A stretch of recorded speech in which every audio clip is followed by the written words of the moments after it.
नमस्कार। आज बात करेंगे छत्तीसगढ़ के शिक्षा विभाग से आई एक बड़ी खबर पर। हाल ही में मुख्यमंत्री की एक अहम बैठक हुई और उसके बाद दो ऐसी बड़ी घोषणाएं हुई हैं जिनका असर हजारों लोगों के भविष्य पर पड़ने वाला है।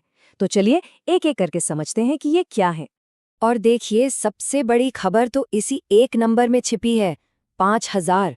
जी हाँ, बिल्कुल सही सुना। राज्य सरकार ने प्रदेश में पूरे 5,000 नए शिक्षकों की भर्ती को मंजूरी दे दी है। ये वाकई एक बहुत बड़ा मौका है।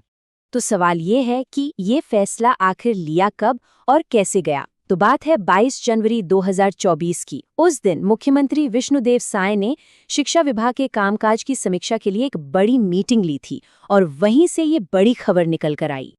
अब मन में आता है कि भाई ये भर्ती होगी कब तक। तो देखिए, इसकी एक पूरी टाइमलाइन है। 22 जनवरी को तो निर्देश दे दिए गए और टारगेट ये रखा गया है कि फरवरी 2024 तक इसका विज्ञापन भी जारी कर दिया जाए। और हाँ, ये पूरी भर्ती प्रक्रिया व्यापम संभालेगा। मतलब साफ है कि जो लोग तैयारी कर रहे हैं उन्हें अब कमर कस लेनी चाहिए, क्योंकि सब कुछ बहुत तेजी से होने वाला है। लेकिन रुकिए, कहानी में एक और पहलू है। इस मीटिंग में सिर्फ नई भर्ती का ही ऐलान नहीं हुआ, बल्कि एक और बड़ा फैसला लिया गया। और यह फैसला सीधे सीधे 2023 की शिक्षक भर्ती परीक्षा के उम्मीदवारों से जुड़ा हुआ है। तो यहाँ एक ही कहानी के दो बिल्कुल अलग अलग पहलू सामने आते हैं। एक तरफ 2024 में 5,000 नए लोगों के लिए सरकारी नौकरी के दरवाजे खुल रहे हैं, तो वहीं दूसरी तरफ जो लोग 2023 की भर्ती परीक्षा की वेटिंग लिस्ट में थे उनके लिए दरवाजे बंद किए जा रहे हैं।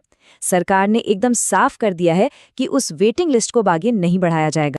इस फैसले से एक बहुत ही जाहिर सा सवाल उठता है कि आखिर 2023 की वेटिंग लिस्ट की वैलिडिटी को क्यों नहीं बढ़ाया गया। सरकार ने इसके पीछे क्या तर्क दिया है, चलिए देखते हैं। ये है सरकार का आधिकारिक जवाब, जो सीधे मुख्यमंत्री के बयान से लिया गया है। उनका कहना है, ताकि पिछले वर्षों में उत्तीर्ण युवाओं को भी शासकीय सेवा में आने का मौका दिया जा सके। मतलब सरकार का मानना है कि अगर पुरानी लिस्ट को ही आगे बढ़ाते रहेंगे तो जो नए कैंडिडेट पास हुए हैं उन्हें मौका नहीं मिल पाएगा। इसलिए वो एक नई शुरुआत करना चाहते हैं। तो इन दोनों फैसलों के पीछे सरकार का बड़ा मकसद क्या है? सरकार का कहना है कि ये सब कुछ राज्य की शिक्षा व्यवस्था को मजबूत करने के लिए किया जा रहा है, जो उनकी टॉप प्रायोरिटी है। ये कदम उसी लक्ष्य को पाने की कोशिश है। तो अब आते हैं सबसे जरूरी सवाल पर। इन घोषणाओं का उन लोगों पर क्या असर पड़ेगा जो शिक्षक बनने का सपना देख रहे हैं, जो तैयारी कर रहे हैं। चलिए इसका विश्लेषण करते हैं। तो कुल मिलाकर स्थिति ये बनती है, जो नए उम्मीदवार हैं उनके लिए 5,000 पदों का एक सुनहरा मौका है।